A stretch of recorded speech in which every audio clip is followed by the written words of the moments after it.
भगवान श्री राम के दो निवास हैं खास, दिवस ओरछा रहत, शयन अयोध्या वास। तो आज फ्रेंड्स हम हैं ओरछा नगरी में।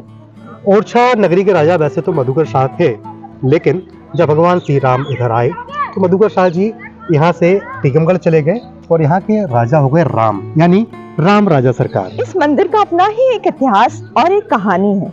जैसे अभी बताया कि यहाँ के राजा मधुकर शाह, उनकी पत्नी गणेशी कुंवर, जब गणेशी कुंवर श्री राम भगवान को ढूंढते हुए अयोध्या पहुंची और उनकी गोद में भगवान बाल रूप में आए, तो उनसे कुंवर गणेशी ने कहा कि सरकार चलिए मेरे घर चलिए। तो राम भगवान ने 3 शर्तें रखी। पहली, उन्होंने ये कहा कि मैं सिर्फ मुख्य नक्षत्र में ही चलूंगा। दूसरी, कि जब आप मुझे जहां उतार देंगी अपनी गोद से, मैं वहीं स्थापित हो जाऊंगा, फिर आप मुझे हिला नहीं पाएंगी। तीसरा, आप मुझे अपने घर तो ले जा रही हैं, पर वहां पहुंचकर वहां का राजा बनूंगा मैं। वहां पर भगवान श्री राम नहीं, राजा राम कहलाएंगे। तो रानी ने ये तीनों शर्तें मानी और उन बाल रूप के भगवान को यहाँ ले आए।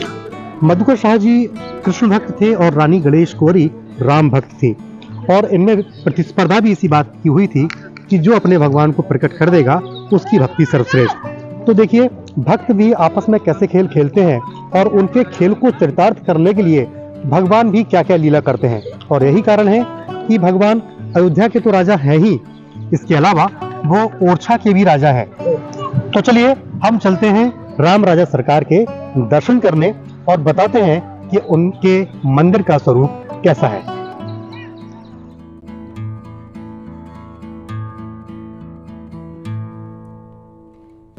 तो हम पहुंच चुके हैं राम राजा सरकार के मंदिर के अंदर। देखिए कितनी अनोखी छटा है।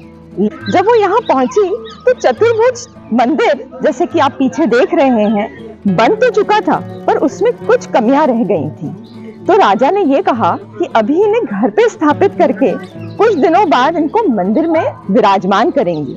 लेकिन भगवान तो अपनी बात कह चुके थे, तो घर का सबसे पवित्र स्थान होता है उसकी रसोई।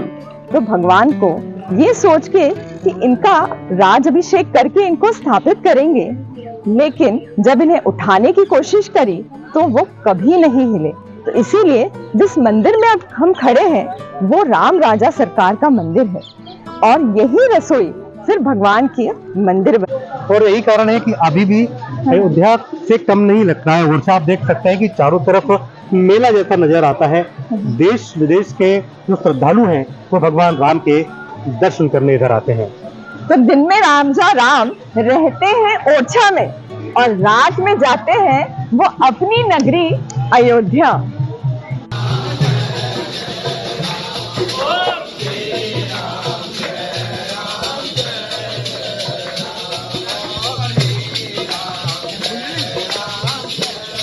सभी अपने दर्शकों से अनुरोध करती हूँ कि 22 तारीख को हर घर दीपक जलना चाहिए, हर राह पे हमें दीपक दिखने चाहिए।